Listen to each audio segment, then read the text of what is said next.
my goodness, your Denver Broncos just put the entire NFL on notice. George Paton said this is going to be the best draft he has had as a Denver Bronco, and he has had some incredible ones, especially over the past 2 seasons. We're going to break all of that down and way more in this video. If you're new to the channel, I'm a diehard Denver Broncos fan named Ben. Helps me and the algorithm out a ton. If you can't wait for the draft, if you would smash that like and subscribe button.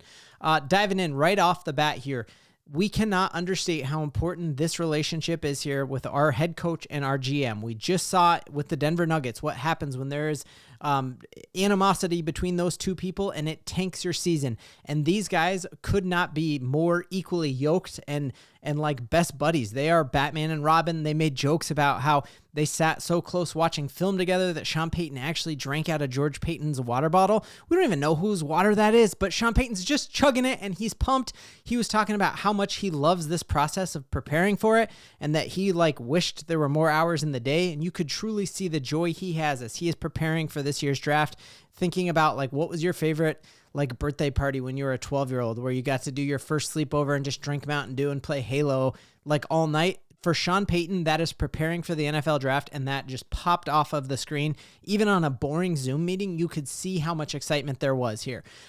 So we're seeing here that just part of the joy comes from the fact that they know they did the hardest thing in all of the NFL, which is drafting a quarterback, especially drafting a quarterback at 12, especially drafting the 6th quarterback. They knew it's a huge weight off of their shoulders, and you can see it, and it comes off of the screen.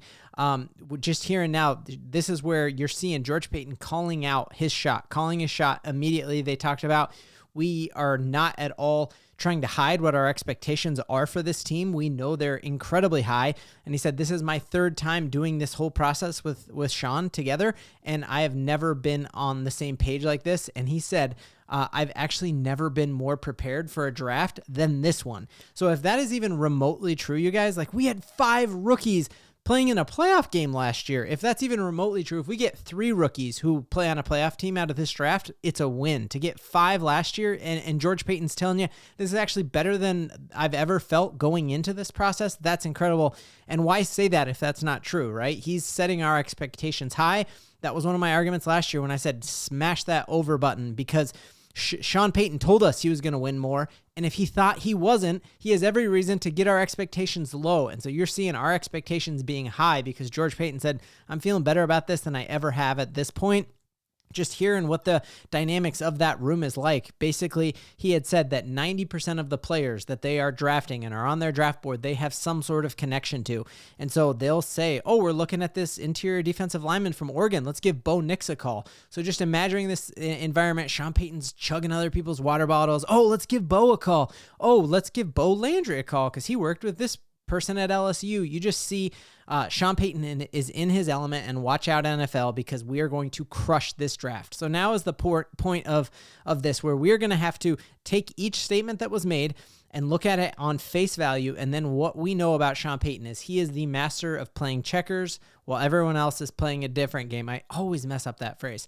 He always is throwing smoke screens out. He came out after drafting Bo Nix and talked about how all the pre-draft stuff was fake and a smoke screen so that Bo would fall to us. And so we're going to take each statement that was made. What if that's actually true? And then what might be the ulterior motive if he's indeed lying or indeed bluffing? And I don't mean lying as a bad thing. He just trying to bluff. Okay. So the first thing, Sean Payton came out and said, there are a lot of runners in this draft. So making a statement like that, obviously we know this is one of the deepest running back classes of all times. He truly might mean, Broncos country, don't be disappointed if we don't draft a running back in the 1st round, because there'll be a great guy there in the 2nd round. Or if we're trying to read between the lines and this is another smokescreen like we did last year to get Bo Nix, this could mean, hey, make the rest of the NFL think I'm happy with all these dudes when really I'm trading up for Ashton Jeanty. So which of those do you think is probably more accurate? Next thing he said, they talked about, somebody pressed him on asking about whether or not they're happy with the wide receivers. And the undertone of that question was, are you going to be looking for a wide receiver in this draft? And George Paton came out and said, yeah, we're actually extremely happy with our wide receivers. And we have 3 wide receivers that we've picked up in these past 2 years, in the past 2 drafts. So, we don't need any more. And he talked about how Marvin Mims made a massive leap from year 1 to year 2, that he expects a similar leap from Devon Vele and from Troy Franklin. And so if you're taking that at face value, the Broncos aren't going to draft a wide receiver in the first couple rounds? Or is he saying that so that, a Tet McMillan falls to you at 20, or a Golden falls to you at 20, or Luther Burden falls to you at 20? Which of those, how do you read into that statement? Next statement, and there's already, I was just looking at a couple Twitter feuds about this statement here. George Paton said he thinks there is similar value in picking at 20 and picking at 10. So basically, hey, Broncos country, don't expect a trade up because we think we'll get the exact same type player at 20 as we would at 10. Or is he saying that because he truly knows that there's a massive difference, and so he's going to be able to sneak in and make a trade to get into the top 10? Interesting take there. Now, one of the more interesting points, and this is one that I read a lot into, it was actually the best question of the day from a guy on Denver Post. Loved the question. It was the most direct question ever, and he said, Sean Payton, you've drafted running backs twice in the first round. George Paton, you have never done it. What is your guys' philosophy on drafting a running back in the first round? Now, Sean Payton initially kind of laughs and buys himself time and says, what? I've done that twice? Ingram and who else? And the reporter luckily had done the research and knew that he also drafted Reggie Bush, number 2. Now, to me, if Sean Payton is lying, he's bluffing and he's trying to buy himself more time by saying that, because he knows that the Broncos are intending on drafting a running back in the first round, but he knows he needs to throw a smoke signal up there, so he's trying to process and trying to think. So that could just be just me reading way too much into it, but I feel like Sean Payton doesn't usually have a banter back and forth and ask I've done that twice. It almost just felt like my kids when they're stalling and he steals cookies and you're like, Judah, did you just steal that? And he's like, what did you mean, Dad? It just had that vibe to me that there's something going on there, that Sean Payton has plans and was trying to figure out, okay, how can I say this in a way that disguises my actual intentions? But both of them talked about, hey, if there is a running back who is a Adrian Peterson, who George Paton talked about, he completely benefited. They drafted AP first round, and then George Paton came the next year and benefited from him for years to come. Sean Payton talked about Reggie Bush and Ingram both being game changers for him, and both of them said if it is a game changer, then you absolutely draft a first-round running back. So let me know in the comments which of those do you think is true or not. Now, all of this is kind of shrouded in this fact that got thrown out in this press conference, was that they have talked to every GM in the NFL. He said nearly every GM in the NFL. And that they have an exit plan for each and every time when their pick comes up. If the guy that they had marked there or the guys that they had marked there aren't there, they have an exit strategy for it.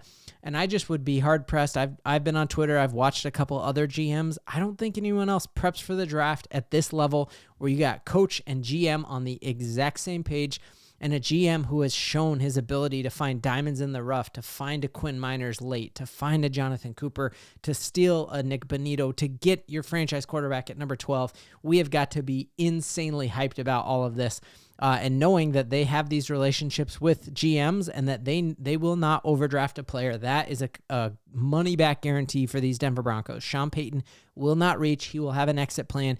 If our pick is up and the guy he thinks isn't worth that, he is trading back, and that's a great, great thing. Now, did a video yesterday on why I thought Trayvon Henderson might be a first-round draft pick, and I thought this absolutely summarized what I said, but even better. And basically, watching Trayvon Henderson highlights, you see him make Texas, Oregon, Tennessee look slow. Michigan defenders look slow, and anyone who can do that is going to make NFL defenders look slow, because as you watch these defensive players go off the board, those are the schools that they are coming from. So it's one thing to have Ashton Jeanty just be this absolute beast, but we got to remember he's playing on blue turf at Boise State. He is not playing at the same type of competition in the playoffs, deep playoff runs, winning national championships. So if Sean Payton is in love with Trayvon Henderson at 20, get your boy, just like you did with Bo Nix, and everybody else can say you reached, but the proof will be in the pudding, and we'll keep the receipts that we got your back, Sean. Last thing, and I think this is very, very helpful for the Denver Broncos. We saw Aaron Rodgers go on his interview with Pat McAfee. First off, he just burns the Jets organization to the ground and sheds light on their dysfunction. We know that the Jets are in the AFC and that there's going to be years we're going to have to play that conference, and that's just another team we do not have to worry about making the NFL playoffs and don't even have to worry about making great draft moves. You just saw that dysfunction here. They made Aaron Rodgers fly all the way across the country for a 15-minute sit-down interview where they said we're going a different direction, and he was mad about that. But what is coming out of this interview, if you actually watch it, is He is definitely on his way out, and he is going to retire. And Troy Rank has a great point. Don't even flirt with a player who's got 1 foot out the door already. We saw what that looks like to have 1 foot out the door. You're not going to lead your team. And so what that has a lot of folks talking about is Aaron Rodgers had been the Pittsburgh Steelers backup plan, and everyone was thinking it was the worst kept secret in the NFL that Aaron Rodgers was going to be a Pittsburgh Steeler.